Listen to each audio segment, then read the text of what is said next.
नमस्कार, मैं हूं अमित सिंह और आप देख रहे हैं दृष्टि नाव। एचईसी से रिटायर कर्मचारियों के द्वारा 3 दिवसीय धरना का आयोजन एचईसी कैंपस में ही किया गया है। हम आपको अपने कैमरे के माध्यम से दिखाते हैं। आप देखिए कि किस तरीके से जो रिटायर कर्मचारी हैं वो यहाँ पर धरना दे रहे हैं। इनकी मांग है कि 1997 से एरियर दे, साथ ही 2 लाख का स्वास्थ्य बीमा की भी इनके द्वारा मांग किया जा रहा है, लेकिन अभी तक एचईसी प्रबंधन के द्वारा इनकी मांगों पर कोई भी ठोस कदम नहीं उठाया गया है, जिसके बाद से लगातार यहाँ पर लोग धरना पर बैठे हुए हैं। हमारे साथ यहाँ कई लोग हैं, उनसे हम बात करते हैं और जानते हैं कि क्या कुछ उनकी मांगे हैं। सर, क्या कुछ मांगे हैं आपकी, क्या है यहाँ पर धरना दे रहे हैं? एरिया के लिए हम लोग हैं।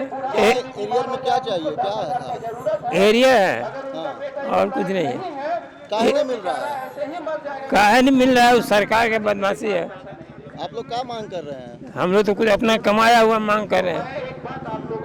कमा करके बैठ गए, बुढ़ा हो गए, अब जाएंगे दुनिया से।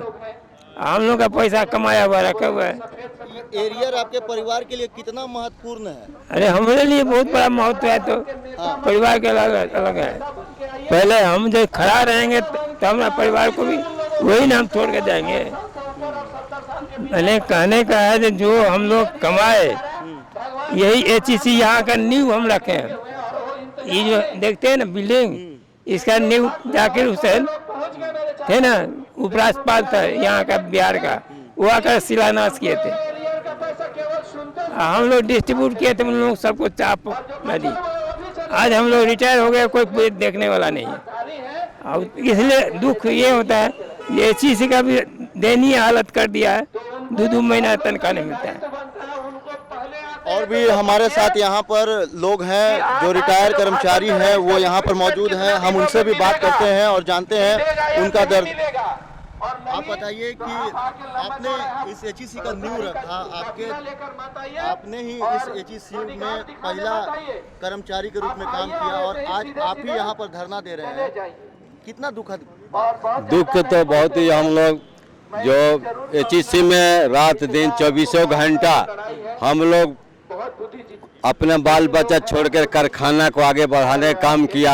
हमारा वेतन पूरी निरीक्षक 197 में होना चाहिए, वो जा करके 8 में हुआ। वो तनख्वाह हमको 97 जो भी मिलना चाहिए वो 8 में दिया गया। मेरा 12 साल का एरियर मैनेजमेंट बोला था कि हमारी स्थिति ठीक हो तो हम आपको देंगे। वो एरियर के चक्कर में कितने लोग गुजर गए। और रिटायर आदमी के लिए तिनके का सहारा काफ़ी होता है, इसलिए हम चाहते हैं कि भाई अगर बुढ़ापा में कुछ एरियर अगर मिल जाता है तो हमारी बहुत अच्छी होगी। सेहत के लिए हम लोग उम्मीद किए थे कि हम लोग को दवा नहीं मिलता है, पारस से हम लोग का ट्रीटमेंट हो जाए, अच्छा होगा। कोई ज़्यादा तो हम मांग नहीं रहे हैं कि भाई कम से कम ओपीडी है, ओपीडी में ही इलाज होता। हम लोग इतना ही चाह रहे हैं, लेकिन बिना एरियर लिए हुए अब हम लोग छोड़ेंगे नहीं, मरेंगे, जो कुछ करेंगे अब हम लोग लेकर ही छोड़ेंगे। ऐसा हो गया, एचईसी हॉस्पिटल एक था जो हम लोग का इलाज होता था, वो हॉस्पिटल को भी बेच दिया गया। बोला जाए 2 लाख का आप लोगों का इंश्योरेंस किया जाएगा, अभी तक नहीं किया। यही तो अभी का समस्या है। कहीं ना कहीं बरगलाने का काम। हाँ, खाली बरगलाने का काम। और भी लोग हैं, हम उनसे भी बात करते हैं। हमारे साथ मौजूद हैं और भी कई ऐसे लोग हैं जो रिटायर हो चुके हैं और लगातार आंदोलन कर रहे हैं अपनी मांगों को लेकर। उनसे हम जानते हैं कि कितने साथी जो हैं इस आंदोलन में आंदोलन करते करते जान गंवा चुके हैं। बताइए ना। हम लोग वही एरियर के लिए लड़ रहे हैं। 97 से हम लोग का 10 साल का एरियर बाकी है। आपके कोई ऐसे साथी जो लगातार मांग करते रहे लेकिन उन्हें मांग नहीं मिला और आज दुनिया में नहीं? हाँ, हम लोग का बहुतों साथी चले गए, स्वर्गवास हो गए। हम लोग को थोड़ा सा भी अगर मिलता तो अपना काम चलता। बुढ़ारी में कोई देखने वाला नहीं है, बाल बच्चे सब अपना अपना देखते हैं। बहुत कठिनाइयों का सामना है। अगर आपकी मांगों पर अभी भी ध्यान नहीं दिया जाता है तो आगे आप लोग क्या करिएगा? हम लोग ऐसे धरना दे रहे हैं, धरना देंगे, इसके बाद आगे स्ट्राइक करेंगे, मांग करते रहेंगे जब तक नहीं मिलता है। जब तक नहीं मिलता आंदोलन जारी रहेगा। तो आपने सुना कि किस तरीके से जो रिटायर कर्मचारी हैं एचईसी के, उन्होंने कहा कि अगर इनकी मांगों को पूरा नहीं किया जाता है तो आंदोलन यही समाप्त नहीं होगा, बल्कि आंदोलन और तेज होगा और आगे भी जारी रहेगा। के समर्थन में सुबोधकांत सहाय जी भी यहाँ पर आए हुए हैं। हमारे साथ अभी सुबोधकांत सहाय जी मौजूद है, उनसे जानते हैं इन जो रिटायर कर्मी हैं उनकी मांग जो पूरी नहीं हो रही है उस पर क्या कुछ कहना है इनका। सर, रिटायर कर्मचारी एचईसी जब सिक इंडस्ट्री हो गया था, इसके रिवाइवल में जो पैकेज बना था उस पैकेज में ये बात जोड़ा गया था कि इनका एरियर जो है उनको दिया जाएगा। तो ये जेन्युइन मांग है। पिटीशन कमेटी ने पार्लियामेंट में रिकमेंड किया कि इनका एरियर दिया जाए।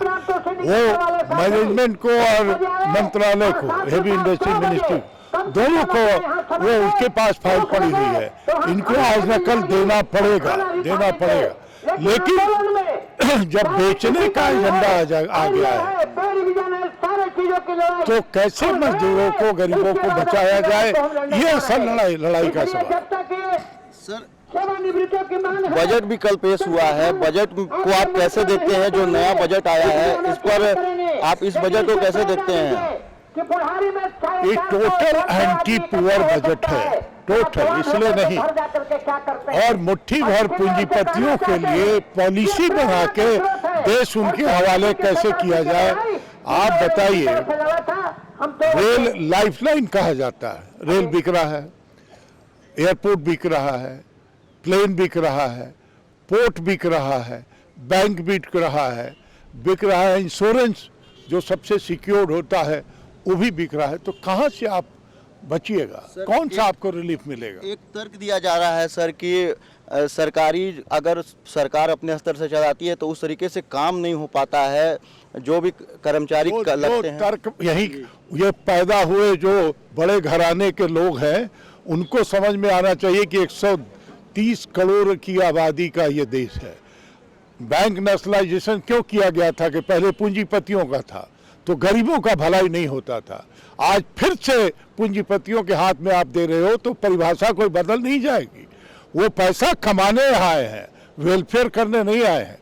तो ये जो लॉजिक दे रहे हैं लोग, अगर इतना धरोहर नहीं बना होता ये देश का, तो जब क्राइसिस हुआ हमारे देश में तो हम टिके इसलिए कि हमारा अपना धरोहर बना हुआ था जिसको मोदी सरकार और मोदी बेच रहे हैं। और मुट्ठी भर उनके मित्र जो मिल के पार्टनरशिप में देश चला रहे हैं वो खरीदार हैं। सर, क्या कुछ होना चाहिए था? बजट जो आप देखे उसमें क्या कुछ होना चाहिए था संशोधन? देखिए, कोरोना काल में सबसे ज़्यादा गरीब, मिडिल क्लास, वर्किंग क्लास सफ़र किया। किसी को 1 रुपए का बेनिफिट नहीं मिला। जो सबसे ज़्यादा यही देश बनाने का काम करता है, उससे बड़े वाले तो देश से कमाने का काम करते हैं। इनके लिए, जिनके लिए ये सबसे बुरा वक्त था, उसमें मोदी ने कुछ भी नहीं किया। उनको लाइबिलिटी समझ करके किनारे ढकेल दिया। मिडिल क्लास को दरकिनार कर दिया गया है बजट में। निश्चित, इसीलिए मैं कह रहा हूँ यही है, इनको दरकिनार कर दिया गया कि सबसे ज़्यादा सफरर यही है। Thank you sir. तो ये हमारे साथ सुबोधकांत सहाय जी थे जिन्होंने बताया कि इस बजट से सबसे ज़्यादा परेशान जो है वो आम आदमी हुआ है। आम आदमी के लिए इस बजट में कुछ भी देखने को नहीं मिला। सहयोगी रिकी राज के साथ अमित सिंह, दृष्टि नाउ।